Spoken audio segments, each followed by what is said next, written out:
म चाहिँ यहाँ यस्तो माथि मावला गाउँमा आएको थिएँ दाइजहरू। यहाँ मेरो बोजू चाहिँ दाउरा काट्न आउनु भएको रहेछ।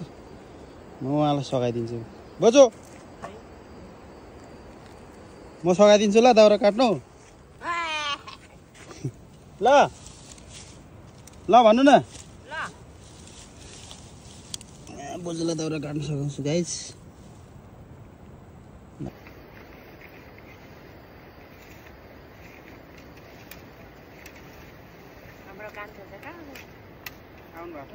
आएको थियो त ल्याउ न आफै।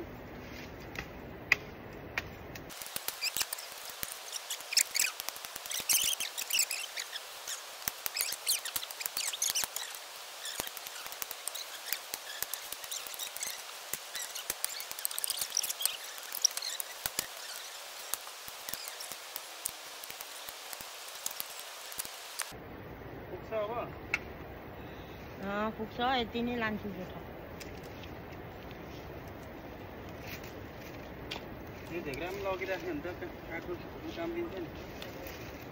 त्यहीँ राखिदियो ओइ माथि नफाल्नु किन लान्छु नि बतुलेर। आज हाम्रो कान्छोमा सो गाइस मैले चाहिँ बोजूलाई दाउरा काटेर अब हाम्रो बोजूले लानुहुने अरे दाउरा। लोप यहाँ झ्याक्रा छ दानाको।